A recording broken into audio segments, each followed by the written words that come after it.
মেয়ের পরীক্ষা চলতেছে। এক পরীক্ষা দিয়ে সে আবারও পড়া নিয়ে বসছে।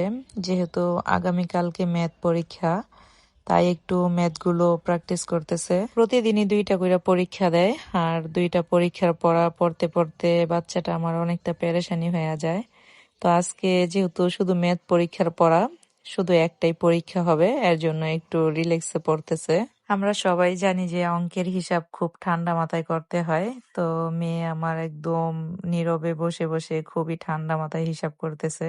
যত ঠান্ডা মাথায় হিসাব করুক না কেন, একটা জিনিস খুবই খারাপ লাগে, পরীক্ষার আগ মুহূর্তে যতটাই ভালো পারে কিন্তু পরীক্ষার আগের দিন সব হিসাব গোলমাল লাগিয়ে দেয়।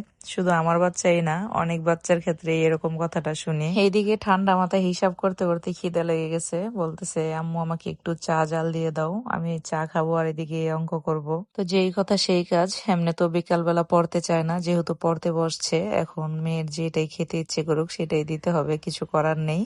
তাই চলে আসলাম চা জাল দিতে। কথা হচ্ছে, মা তুমি যেটাই খেতে চাও না কেন, কিন্তু অঙ্কগুলো ঠিক মতো করো, তা না হলে যে একটু পরে আবার মাথা গরম হয়ে যাবে। তো চা খাইয়ে মেয়ের মাথাটাকেও ঠান্ডা করে নিচ্ছি, যেন অঙ্কগুলো ঠিক মতো করতে পারে।